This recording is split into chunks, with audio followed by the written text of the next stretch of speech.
Good morning. My name is Lauren Worley, and this is my week 1 assignment for itl664. So I'll begin by telling you a little bit about my background.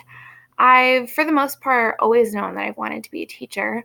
From an early age, I've been very passionate about social science, and so those two passions met in the middle. And by the time I was in high school, I decided that I wanted to become a history teacher. So I went to San Diego State University, where I majored in social sciences. Upon my graduation in June of 2018, I enrolled in the credential program through National University. I completed my credential this June, and through that program, I was student teaching at a high school in San Diego, California. I was teaching classes of civics and U.S. history, and each one of my classes had about 40 students in them. And they were all incredibly diverse in terms of English language learners and students with special needs. So I certainly had to adapt to a large population and a high number of needs. After finishing my credential program, I began working at the San Diego Humane Society as a humane educator, basically just teaching children about the ethical treatment of animals, so still pursuing my passion of working with young people. And just recently, I was offered a job at a charter school, so that is where I will be from here on out. That charter school is pretty interesting because I will be teaching cross-subject, so I'll be teaching math, social studies, English, and science, which will certainly be a challenge, but the great thing about this school is that I'll be working with more at-risk populations, working one-on-one with students who didn't feel entirely supported in a more traditional school model. So students who may have been put at risk due to socioeconomic circumstances or personal issues. And I'm excited to make a really direct impact on the lives of these students.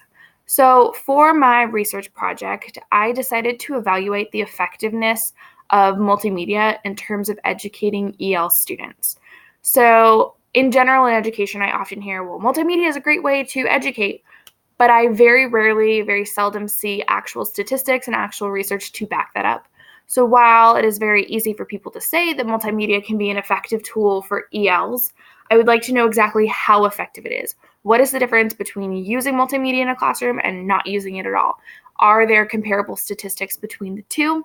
So I think my purpose of asking that question is really just to better understand how to educate English language learners, which I think is really the purpose of this entire project.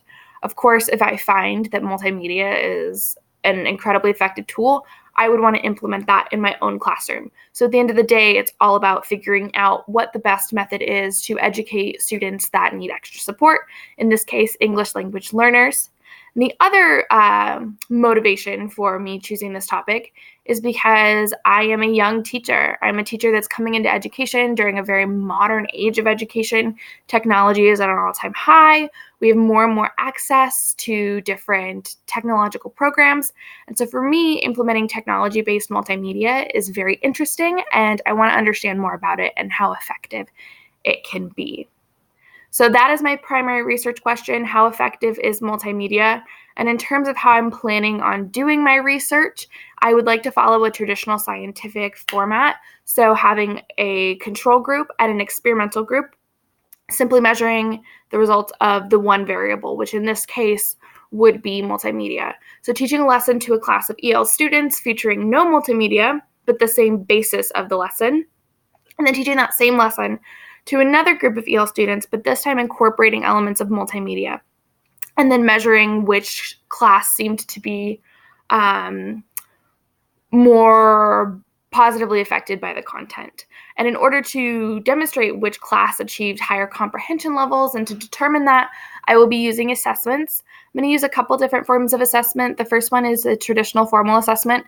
I will ask the students short answer questions about what they have learned, hoping to measure their comprehension levels. And the second will be a form of assessment that I have actually learned that I really enjoy using in my classroom, which is student self-assessment. So I will give the students a series of statements, ask them to rate themselves, such as how comfortable do you feel with this topic, scale of 1 to 10, and then justify. I love doing self-assessment because it gives me really great feedback as an educator, and it helps me to kind of modify my instruction moving forward. In terms of the sources that I'm using for this project, it is primarily peer-reviewed journals. I am very lucky in the sense that more and more information has come out about how to properly educate English language learners over the last few years, so the sources have been fairly plentiful.